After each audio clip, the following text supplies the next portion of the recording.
Assalamualaikum hurmatli mahallamiz fuqarolari.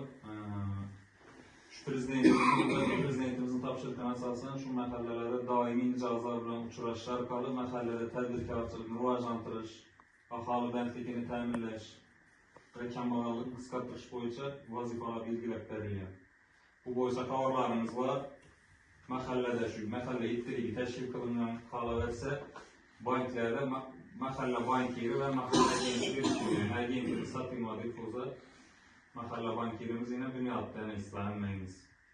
Asasi maksadımız banklara yükletirişten şu işsizlik, barqaror bandlikni ta'minlash fuqarolarni işsizlerinin şu işletişte asasi maksadımız. Bu boyunca bankimizde kredit mahsulotları ishlab chiqaramiz. Şundan asasen biznese birinci qadam qo'yish maqsadida yine biznese kömek loyihamiz var. O 7 milyongacha beriladi. 4 yil 1 yil imtiyozlari bilan. Keyin 50 milyongacha kreditlarimiz var. Mahalla loyihasi deb nomlanadi. 5 yil 2 yil imtiyozlari bilan beriladi. Bu kreditlarni shu o'zingiz band qilgan holda oilangizda kichik bizneslarni yo'lga qo'yish orqali o'zingizni bandligingizni ta'minlash va oilangizning byudjetiga daromad olib kelishdan iborat maqsadimiz. Asasen şu yo'nalishlar bo'yicha yine mahalla agentimiz biriktirilgan. Mahallada shuda hokim yordamchisi bilan birga ishlaydi. Qolaversa hokim yordamchisi bilan o'zida kreditlarimiz var. Evvel 33 milyongacha beriladi, bilaringizlar. Bu yildan 50 milyongacha chiqarildi.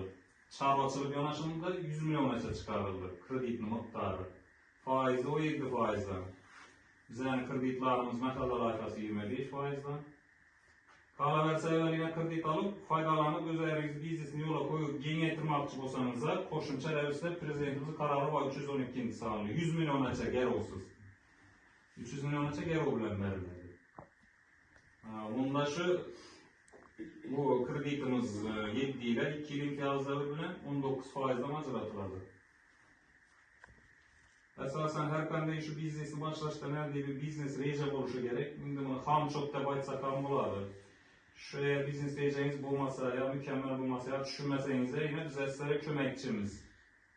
Birinchidan dastlab shu agentimizga murojaat qilsangiz, mahalla bankiri bilan kelib, loyihangizni daromad, xarajat, foyda hisob-kitob qilib beradilar.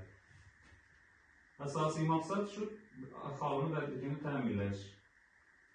Bedazlik o'zi bormi? Fuqarolarimiz kredit bo'yicha murojaat qilganlar. Bor. Kredit alacaksınız. Hani olmasa suhbatlashib qolaveramizda. Qaysi kredit yo'nalishida murojaat qildingiz?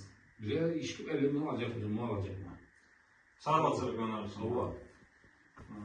Uyg'ur mahallamiz o'zi dehqonchilik bilan chorvachilikka ixtisoslashgan. Chorvachilik yo'nalishida olsangiz bo'ladi. Mal olacakmiz. Oilangizda shu mal olib boqish bo'yicha ma'lumotcha so'rmagan. Şimdi bizden planı bir ene olacak mı? 200 milyon alacak mı? 50 milyon bulan şu yüzden. Bazı bakasını gördünüz he? Bazı gördüm o var. Yem kaşak meseleniz ne? Nişki kitap. Yem kaşak, mal. Yerim bu men, yaş yerini alt koydunuz. Yaşlara böyle yerden almansız, prezentimiz he? Şöyle. Yerim bu var. Bunlar bir kitap var. Hüccetlerini takdim kıldınız ama? Yok, ileride. Az geldi. Az geldi. Oladu, Xudo xolasa masala qilmaymiz. Hujjatlarni berasiz, aytganimizni 3 kun ichida kreditimizni chiqarib berishini ta'minlaymiz Xudo xolasa. Shu 5 yil 2 yil imtiyozlari bilan aytdik, tushuntirdilar. Bor, tushuntirdi, bor.